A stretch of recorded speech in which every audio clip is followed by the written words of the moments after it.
Hey, folks, it's Rob, and welcome back. We're a little different today because I feel a little different. We're finally out of the monsters and we're into treasure, right? And so I went and dig into my shelves and found some of my little proppy bits. And, we got, the old classic treasure chest. We got, uh, got some vases here. We got, loot bags and baskets. We got bags of nuggets. And we got crates full of stuff and barrels full of, like ale and whatnot, right? Um, it's all cool. It's all worth something to your players. It's all heavy, right? And what your players will do when confronted with a lot of treasure is when you need to really be considering how you're handling encumbrance and what they can take away, right? Uh, I'll get this out of the way so we can start getting back into the rules because we're going to continue with the treasure section. Um, some of these bits go back into this particular set here, which I will just set on top of right now. Uh, but here we go. Put your toys away properly when you're done with them, kids. And then, like, I'm just going to put these into this tray right now. These tiles aren't tiles I would normally use. These are part of a light up background, right? So you can have these like kind of kind of magic circles, right? These sit on top of this piece, right? It's a bit of pizzazz. Uh, I bought on the cheap, and warlock, right?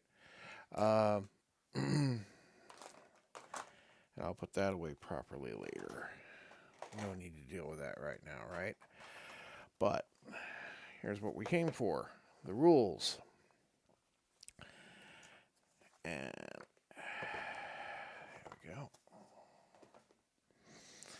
Yeah, you need to be more creative with your treasure than just simply handing out coins, sometimes I feel.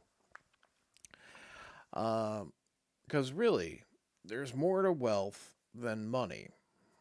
And I can remove the treasure indicator tab thing from my thing, I suppose, since we're now finally properly in the section. We're going to go through this properly. I'll even roll some examples as when we get into it here, for which I have not quite original old dice, but they'll do. Treasure. The coins, gems, jewelry, and magic items found by the characters during an adventure are all called treasure. Wealth, coins, gems, jewelry, and other items of value, is worth experience points. The amount of treasure found will determine how fast the characters advance. A wealthy character may also buy better equipment, hire more retainers, and purchase special services. For example, buying magical cures from higher level clerics. Magic items are not counted for XP awards, but they are useful in other ways, especially during adventures. So, in other versions of the games, you might have no XP award for winning a magic item. We are not awarding XP for the magic items you accumulate. The magic items are a reward unto themselves. Just to be clear. Uh, Treasure is normally found in the lairs of monsters, but may be gained as payment or reward from an NPC for performing some task. Treasures are determined randomly or chosen by the DM, and yes, you have the right to just choose. You don't need to roll everything on the tables. Up to you what the troglodyte layer contained. But if you want to roll, roll. And if you want to do your own thing, do your own thing. The DM should always determine the contents of a large treasure hoard before play to decide how best to hide and protect the treasure from theft. If magic items are present, the DM may also want to allow the monsters to use the items, such as a bugbear using a magical sword +1. Yes, because, if a hobgoblin had a magic sword, it would use it, wouldn't it? if it was able to. Possibly it's possibly it's a super special sword that it's like alignment locked or something. We'll get into it, but if there's like if there's like a dagger plus one, why isn't the monster using it? Is the question you need to answer when that dagger is found. If it wasn't using it already. Random treasures. To determine a monster's treasure at random, use the following step by step procedure. So we have a table. Step 1, find the treasure type. Step 2, and now treasure type, you might remember when we were in the monster section, we kept flipping back, right? The monsters have treasure types. Generally in their layers, sometimes on their character, right? Kobolds here have J or P, right? Depending on whether they're in their layer or just on the kobold. And on the kobold would be the J, and in the P would be at its layer, right? And no, P's on its person, J would be at the layer. Yeah, that's right. Because the ones in brackets are the personal treasure. And P, as I recall, is just like some copper because it is just a kobold, right? 3 to 24 pieces of copper per individual. So 3d8. 2. Of the possible treasures given for the treasure type, roll D percentile to find which ones are actually present. Remember, like, with P, there's no percentiles on P over here. It's just that there's only copper pieces and there's a certain amount of them. But like we were showing there, it's J in its layer, right? So J is right here. 25% chance, 10% chance, nil, nil. Nil means no chance, just in case you're not familiar with this old way of saying nothing. But basically, there's nothing on the chart for a nil, right? There's nothing to roll. There's no chance of anything of that type. J is an awkward one to locate, but as you can see here, 1, 2, 3, 4, 5, 6, 7, 8, 9, 10. A 30% chance of some higher treasure? Do I have that right?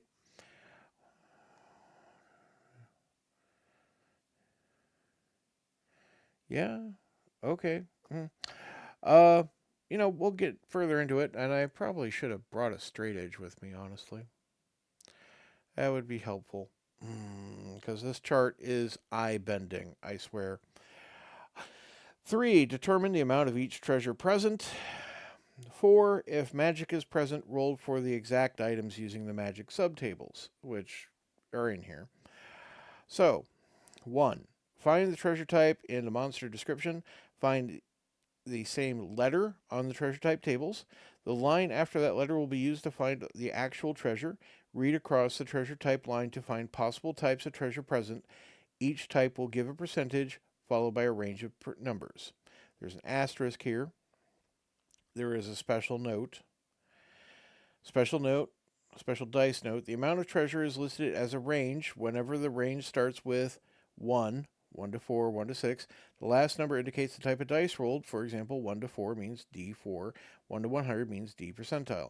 When the first number is larger than 1, it indicates the number of dice. The type of dice must be found, usually by dividing the second number by the first. So a little simple math. For example, 3 to 24 means 3 to 8, 2 to 24 means 2 to 12, 5 to 30 means 5d6. If both numbers are multiples of 10, the DM may roll one die and multiply the result of by 10. For example, 10 to 40 may be determined by 1d4 multiplied by 10. 10 to 60 may be determined by 1d6 times 10. You could also just roll 10d6. Up to you. Um, 2. Using percentage dice, if you roll a number equal to or less than the percentage given, that type of treasure is present. As you roll each percentage, make a note on scrap paper of each type of treasure actually present. And that's advisable. You're basically gonna want to work that out, right? We're gonna retire this old Post-it that's been sitting in the thing for a while. I'm not gonna put it on the book. I'll put it right over here right now. There we go. Let's say we're gonna roll for the kobold layer, right? Uh, what do I have for a good straight edge? Well, I guess, actually, I can use this. Right. So, we have J, right? We can see here, right above the J, if I move it into the camera, Rob, there you go. 25% chance of 1 to 4,000 copper, 10% chance of 1 to 3,000 silver, right? We're going to break out our trusty dice.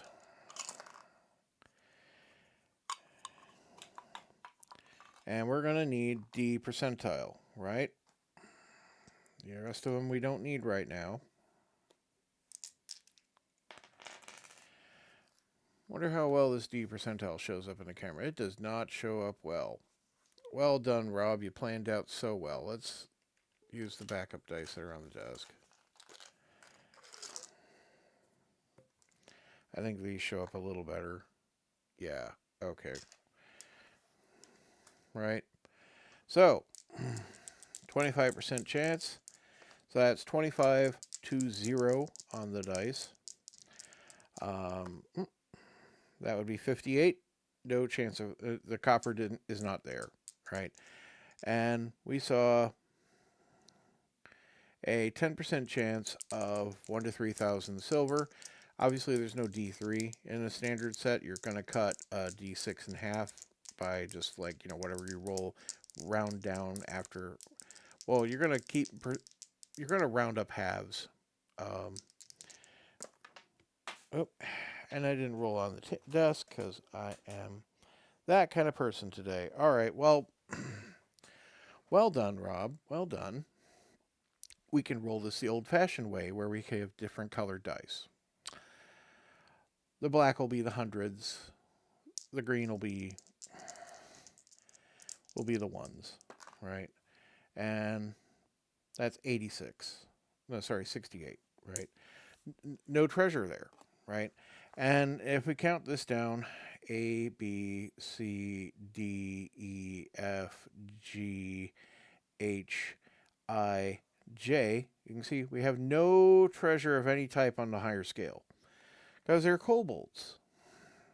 So the kobold layer may contain no treasure whatsoever if you're just going to roll off the random chart. Personally, I might decide that I'm going to put some cash or something in the kobold layer. Obviously, when we're rolling the individual kobolds, they'll have some treasure. They'll have 3d8 gold, copper pieces on them, but that's almost nothing, right? You know how to roll 3d8, I'm assuming. Right. 3. Roll the dice range to find the amount of each type of treasure present. Those found in step 2. So let's assume we did find 1 to 3,000 silver, right? Got a D6. I got a 1. Can't be less than 1. I got 1,000 silver pieces. That's worth 100 gold pieces or 100 XP to the party, right? And so not a big treasure, but it's money, right?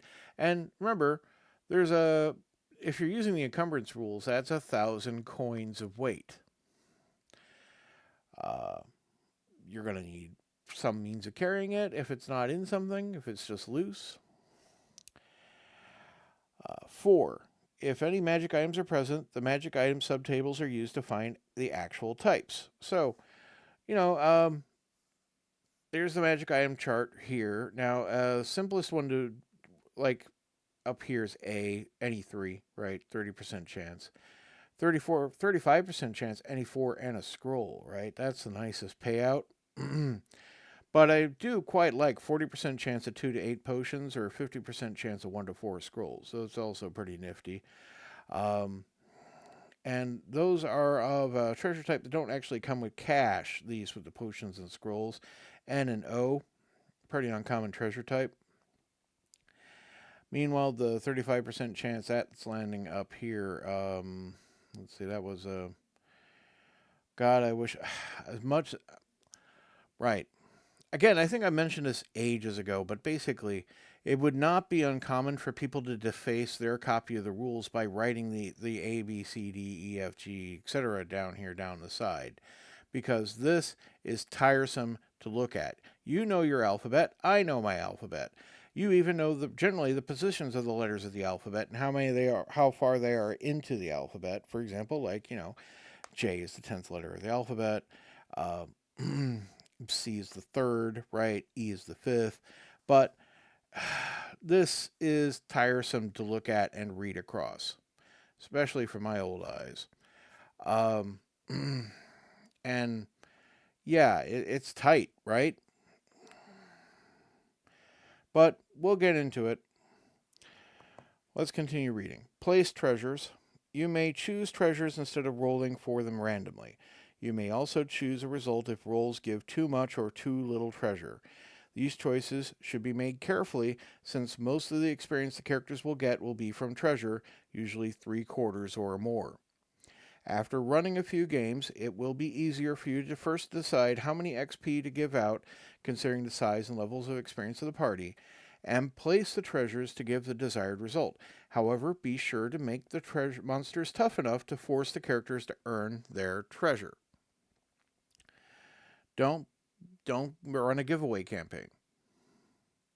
Well, it escalates out of control quickly. And by out of control, I mean like it feels like there's no challenge. There's not like we got this. What do we do with all this money? What do we do with it? Um, all you level up rapidly. You give them lots of treasure. They get lots of wealth. What do they do with it? The campaign is not sustainable. After a few sessions of like, wow, we leveled up again.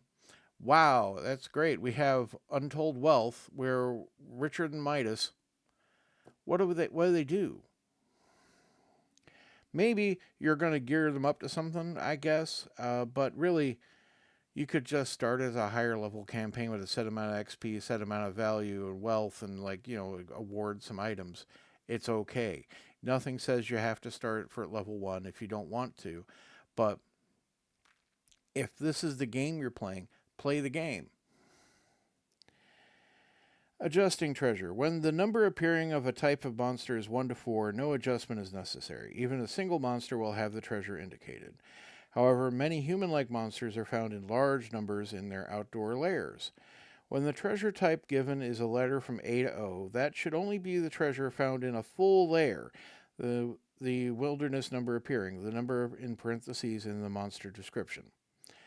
Beginning characters should not encounter full layers of these creatures. Encounters with less than a full layer should yield less treasure, which is completely fair. You're not going to give the first level party a. Well, I mean, honestly, if the kobold layer is not impressive, it's not a great example, and it's the most likely layer you're going to run into first. But if you were to have them find a troglodyte layer, as I think we talked about previously, that's an incredible treasure trove of wealth in a troglodyte layer potentially. Obviously, we could always roll 0. We could roll nothing on the table and have no treasure, and in which case we may need to adjust it the other direction. Other treasure types. You may create treasure types other than those listed. Some other valuable items could be rugs, wall hangings, rare wines, silverware, and other kitchen items, or even animal skins. You should have give each item a value in gold pieces and an encumbrance if that optional rule is used.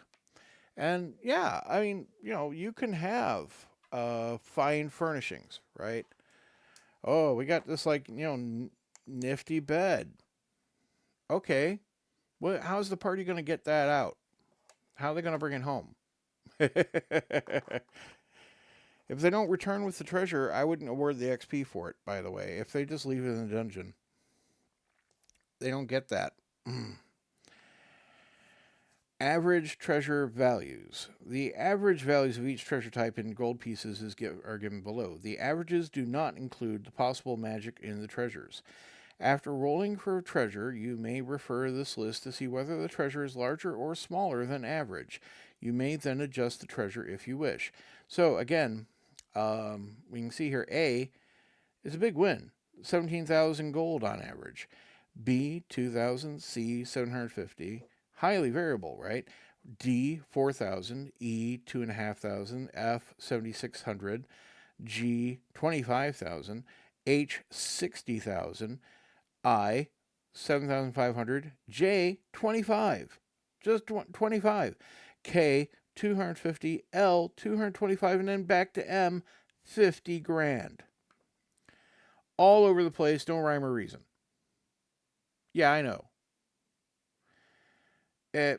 It's like they didn't think about assigning the letters at any point to any kind of sense. It, but it's not really that much of a problem, really.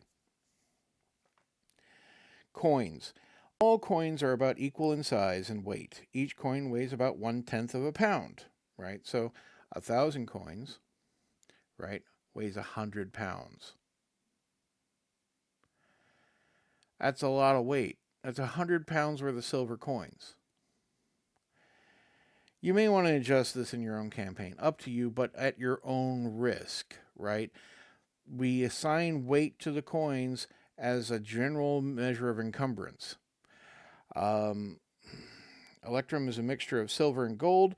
The rate of exchange between coins is as follows, and we've been through that before. 100 copper pieces equals a gold piece. 10 silver pieces equals a gold piece. 2 electrum pieces equals a gold piece. 1 platinum piece equals 5 gold pieces. That is 500 copper equals 50 silver equals 10 electrum equals 5 gold equals 1 platinum. So, that's the general money conversion that we use in this edition of the game. Feel free to run your own money conversions or money standards, but be consistent. Um, as I think I've mentioned before, like I think the Galantry Gazetteer had a special gold platinum piece that's worth like 100 gold pieces. It's enchanted though. It's a special minted platinum coin they use, and they don't use, and various localities won't use certain kinds of currency. Electrum is generally considered the redheaded stepchild of the currency chart, as it's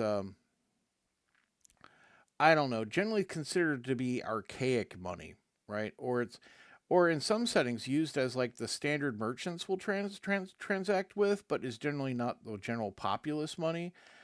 Um, your campaign, you can add some flavor this way. And obviously, the coins are minted by different empires, different times. You could have different value of various mint coins, or you may have people going, "Huh, I wonder what this is." Well, it's gold, but it's like I don't never seen this person on the side of the coin before. And we're talking about, not just like little dimes, right? These weigh 1/10 of a pound each. They weigh more than an ounce. Um, if you've seen an old silver dollar, if I thought it had, I could have dug out a silver dollar. I have. Oh well. If you've handled old currency, it tends to be larger and heavier, right? It tends to be like that, right? Um, Not like a quarter for those of you in America. I as I know I lived in Britain for 15 years. I would say that a 2 pound coin is probably about the size of the coin we're dealing with. With the outer and inner ring and the thickness of it, that's probably about what you're shooting for. Europeans, otherwise, I don't have guidance for you. I only handle paper currency for euros, and I didn't handle older currency of your nations. Getting back to it, because I would like to at least get through the main pages today, because the magic item section is going to be probably its whole other thing. Gems. To find the value of a gem, roll percentile dice to refer to the gem value table. So, over here, we will have a certain percentage of a chance of a number of gems, right? If we determine that there was actually, say, like 3 to 18 gems, we roll 3d6 and we get a number of gems, right? 3, 8, 9. right? 9 gems. We would roll percentile dice for each gem, potentially, if we want to randomly determine the gems. And, okay, what's the first one? Let's see, you got 73. 73 is 46 to 75, 100 gold piece value gem, amber or garnet. These will all be actual gemstones in the real world, and you're probably familiar with them if you ever looked up somebody's birthstone for most of these. We have here quartz, turquoise. Next up is citrine and onyx. These are examples, by the way. Then we have amber and garnets. And these are all semi-precious stones. And pearl and topaz, I think topaz is actually a bit high on the chart here. Pearls, well, basically those come from oysters. You're probably familiar with. And then up here at the top, we have opals and rubies, which in the modern sense, opals are not, generally not as prized as rubies. But again, feel free to use whatever gemstones you want to be like special and high end in your universe. But, usually people expect diamonds to be uncommon, while like things like, some simple quartz to be just common, right? And not particularly valuable beyond its beauty, right? Maybe there's a magic application for something in your setting. I remember, for my campaign that I run, the local temple of the hometown the characters from, uh, they collect pearls that are found in the dungeon, and will pay 100 gold piece each for them, uh, or exchange them for services at the temple, right? And they use these. I've used them as basically a resurrection option for my player, for my wife who runs her character in the game. Um, Exchange a pearl for a resurrection. They're fine with it. Um, the They use the pearls to enchant them with a continual light, and then they send those on to Specularum on an annual basis, and that's part of the economy. I work the crufting I did in my head for the campaign, because my plan was like, okay, eventually I'll have her go to the capital and we'll have her guard a shipment down to the capital, right? And that's why crufting is a waste of time and not a waste of time, right? Um, Crufting gives you structure and framework to build stuff off of. It can also just be, it'll never come up. They'll never grab the hooks. They'll never ask the questions. They'll never want to know why. And you're like, well, I know why. Like, it's not worthless if you had a good time doing it. I will say that. If you had a good time working up your campaign backlogs, campaign book, and all the stuff that's in it, there's no problem with that, as long as you had a good time doing it. But don't expect your players to ask or find out. You can't just force it on them. You can give them the hooks, you can give them props, they can ignore them entirely. It's frustrating. And again, I feel like if you're here to play the game, why not do the story the DM is presenting to you? He or she put work into making that happen. Maybe that's going to be the best experience, instead of being like, well, we decided today we're going to do a market day, and then after we're done with the market day, we're just going to we'll head back to the dungeon today, instead of like going on that hook you asked for, and we're just like, well, okay. Low story day, right? It's fine. Be prepared for your party to go in different directions. Obviously, if there's a dungeon near town and they're not done with it, or they want to revisit it, that's fine. If they decide, well, you know what, actually, I'm not doing any adventuring this week, I'm going to take it easy, just move your plans forward and then be like, well, Maybe you need to evolve the hook, right? Maybe the person who's missing is now someone else has gone missing looking for them. Hmm? Um, I'm on a huge tangent. I'm sorry. So we were looking at the gem value. On the chart ranges from 10 to 1,000 gold pieces. The 1,000 gold piece gems are in that top 4 percentile. Really top 5 percentiles, 96 to 100. So basically 96, 97, 98, 99, and 100, right? That's 5. Um, Examples are given for each value of gem. You may wish to reveal a gem type rather than giving its exact value for more realism in the adventure. If you do so, the player should be able to discover the exact value later at a town jeweler shop, for example, probably for a small fee, which is usually 1 to 5% of the value or less. So, you have them appraised. You tell them that they have, a small bag of garnets, right? And they're like, huh, well, I just keep that. And then when they get into town, they can have them, appraised or exchanged for value. And that's fine. Optional. After finding the total value of all gems in the treasure, you may combine or split them into different numbers of gems of any value. For example, 5 gems worth 100 gold piece each might be placed as 1 pearl or 50 onyx gems or 4 garnets and 10 pieces of turquoise. So yeah, just work up a gold piece value and then divvy it out however you see fit if you would like. If you're like, why would they find a pearl there where 1,000 miles from the ocean? That's fine. You don't have to have a pearl there. Put something else out you want. If you're like, I want them to have 100 onyx gems for whatever reason, go ahead and give them that. It's your game. Jewelry. To find the value of a piece of jewelry, roll 3d6 and multiply the total by 100.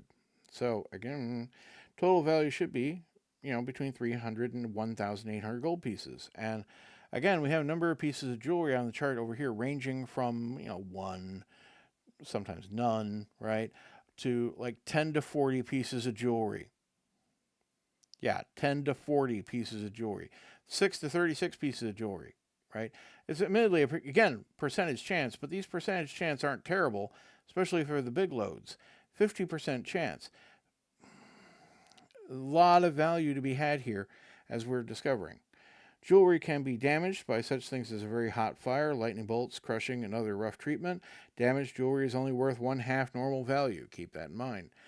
Jewelry value table. This lists some examples. For 300 to 600 gold piece value, a bracelet, a pin, right? Small pin, something like, but not a brooch, because brooch is actually on the next thing, right? So like a tie tack, uh, maybe just actually literally a pin. It's like the people used to have pins for like putting in hats, securing them to their hair, right? Um, 700 to 1,000, a brooch, an earring, possibly a set of earrings. I imagine there's something about the earrings to make them that particularly valuable. Otherwise, like, why is it just a gold hoop earring worth like 700 gold pieces, right? It's not. Um, but if it happens to be studded with a gem, or maybe it's got like some fine, delicate work built into it, work with it. Maybe it's a big, thick, heavy earring, right? Uh, we're modern kids. Maybe I imagine nobody in this version of the game was expecting like to be a ear insert, right? But people do that. They were doing that in the '90s when I was a young man. I wasn't even a teenager in the '90s. Uh, well, for a brief time I was.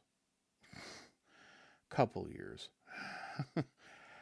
Moving along, 1100 to 1400 is pendant or necklace, and 1500 to 1800, boy, this escalated quickly, crown or scepter. As with gems, you may use any type of jewelry as treasure and various combinations. You may choose to allow jewelry of greater value than that given.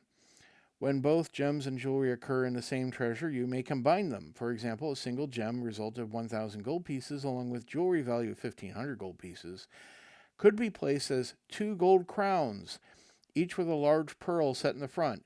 Each crown is worth 1,250 gold pieces. Yeah, perfectly reasonable approach. Remember, the more divisible the treasure is, the easier it is for your party members to divide it out as well. If you provide them this treasure as 2 crowns, how many crowns can you hand out? 2.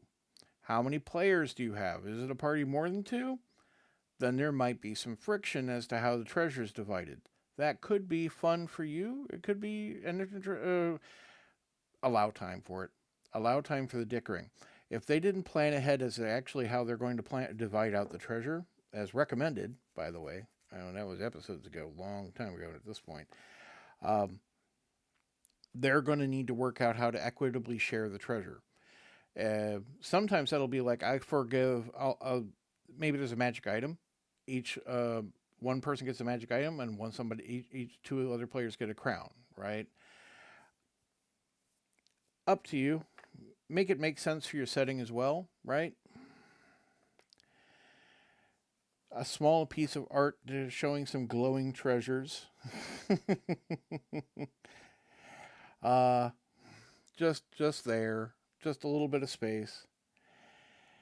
Magic item subtables. Well, that's when we finally get into the magic items, which do go on for a bit here. So I think we're just gonna have to look into the details of treasure a bit more. This is easily 2 more episodes, I'm afraid. So yeah, like I said, some of this treasure you may want to give out as valuable items, right? Rug, as they said up here, rugs, wall hangings. I used a bundle of furs on more than one occasion. Um, it's certainly treasure that intelligent monsters could accumulate, right? Um, there's just alcohol and stolen cargo, right? Um, Certainly, I've had as a motivating factor why the party is going to do something is because they're trying to respond to the criminal events caused by evil demi-humans in the area. Well, not demi-humans, like kobolds and goblins and orcs, right? Then they've robbed merchants or have sacked a town, right? And people want their stuff back, potentially if they can get it back, and they're willing to give a reward. Or maybe there's no one to give a reward, and the treasure itself is the reward. Maybe they came across the remains of a dead adventurer. I think we've mentioned that, a possibility with the encounters a few episodes ago of just you could run into a mule, right? And it may have treasure on it. That's up to you. But there's bound to be people who used to own it, right? Maybe they still own it. But, you know, cups and plates, and there's all kinds of things wealthy in the world, and you can use your imagination to flesh it all out in as much detail as you want to. But I caution you against unless it's plot relevant, don't go into high detail on goblets and jewelry and things like that unless you expect it to somehow mean something to somebody at some point. Um, it's enough to say that that crown or diadem or whatever it is you want them to wear on their head has a big giant turquoise gem in the middle, in the front and center, right? In fact, I think I gave out a helmet once which had a big turquoise gem on the front, and the player loved it. He was very happy with it. Use that for sessions. It wasn't magical. It was just a silver helmet with a big gem in it. It was decorative. It still worked as a helmet. Helmets don't really have any rule function in the game, but they can be interpreted by the DM as something that you may want to consider in the event of being struck on the head or a slime falls on you or something. Um, but really, it's all world building, but it's also reward, and players are very motivated to get treasure. for the XP, but also it's functionally really what they see as the reward for defeating monsters and being in the dungeon and doing the things that they do. So, treasure is important. Spend time on it, but be careful with how much crufting you do. And again, it can be valuable. Like, I literally made some bracelets that were in my dungeon that allow for free passage into the deeper parts of the dungeon past the living statues guarding a particular stairwell. And, you know, that's the whole function of them. I wrote out a short description of like they are silver with like certain gemstones on them, and they are found on these like corpses, um, and beyond that, not really. They're not magical per se. This it's just that the living statues know that anyone wearing one is allowed to pass. Right, so that's all there is about them. They are treasure. They can be sold off. The party doesn't have to keep them. It's up to the party whether or not they keep them and use them. And you can leave hints all over the place, but basically, they may never pick up on the fact that this is how this is supposed to work. You let the players do what they're going to do. If they're going to sell off that bracelet, let them sell it off. If they're not going to wear it, it's going to sit in the bottom of a sack. It's going to sit in the bottom of a sack. It's okay. It's okay for your hooks not to be picked up. Uh, just let the game continue and adapt. That's why you're the dungeon master. You're adapting. You're modifying.